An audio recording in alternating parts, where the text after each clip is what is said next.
Remember when we were growing up and used to go out to play on the playgrounds? There was always that one bully. They would push everyone around, call them names, even take their lunch. These days, things have changed a lot. The playground is now online. But one thing that has not changed: bullies. We still have them. They're just online now, still calling others names, still pushing everyone around. They just need a cell phone or a computer to do damage. This is what is called cyberbullying.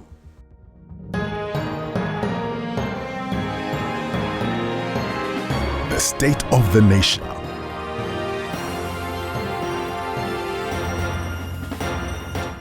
How bad is it? It's a real problem. UNICEF is an agency of the United Nations that works on protecting children. They have done a survey. They found this: 1/3 of all teenagers have been victims of cyberbullying. That's 1 out of every 3 children. There's more. 1 in 5 children say they have had to skip school because of cyberbullying and violence. They get bullied online so much they cannot face other children in school. In Africa, 34% of teenagers say they have been a victim of online bullying. And it's not a problem that affects only teenagers. Adults also face this problem. Cyberbullying can do serious damage. People who face online harassment can go into depression. People commit suicide after being bullied over the internet. Here in Zimbabwe, a 14-year-old girl from Seke killed herself after she was bullied online. Someone threatened to post her nude pictures online. She is not alone. There are many such cases around the world too. But what can we do? There are no easy answers. The internet has billions of users but very little regulation. It's like this big playground where bullies can go about doing what they want. Some say, let's leave them to do as they please. Doing something about this is fighting against freedom of expression. But what about the freedom of everyone else? You can be bullied for anything. You can be bullied for your beliefs, whether religious or political beliefs. Some will bully you for how you look.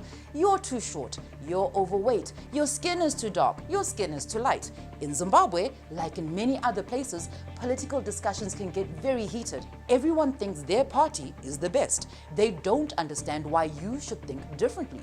You must think like me or else I will call you names. I will go after your appearance. We have influencers with thousands of followers. If you disagree with them, you're in trouble. They will set their followers on you. You will never find peace. Trolling. We like to make mean comments when celebrities post. After all, they're celebrities, right? They should be able to deal with it. But remember, they are ordinary people too, just like you and me. In South Africa, rapper Ricky Rick committed suicide. Some of his friends said his depression got worse after a stream of negative posts about him on social media. So what needs to be done? First, let's speak to our young people. They are some of the most active groups online. We need to make sure that our young people understand the harm that cyberbullying can do. They also need to understand the law so they don't end up in trouble. A lot of internet users break the law in the race for likes and retweets. They get excited, yet when the law comes down on them, the followers who were cheering them on will be the first to point and laugh. This is the reality of social media. It's not your friend. You don't want to ruin your career because your employer checked out your social media and found a lot of disturbing materials there. So what do we need to know about the law? In Zimbabwe, a new law was recently adopted. It's called the Data Protection Act. It was gazetted in December 2021. It came about after years of consultation. A lot of it is a response by the government to the need to protect us on the internet. It is in line with what's happening in other countries.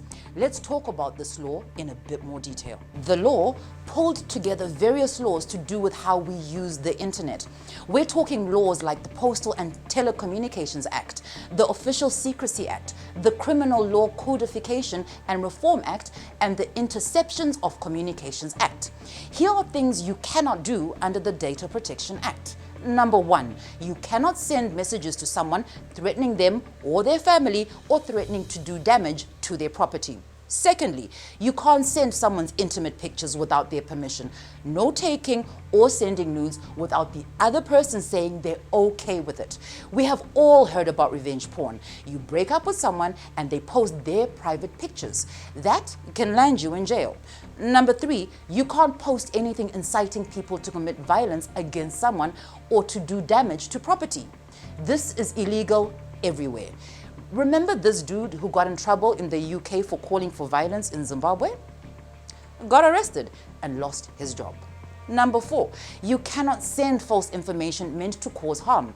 In other words, lying on the internet to harm someone may land you in trouble. Number 5, no posting racist and xenophobic stuff. Number 6, no posting child pornography or exposing children to porn. The Data Protection Act will not solve all the cyberbullying problems, but it is a start. What will be even more effective is a total change of culture. We need to challenge cyberbullies more. We need to make online spaces safer for everyone. Because while everyone has a smartphone now, not everyone is smart enough to use it. Like, share, comment, and subscribe.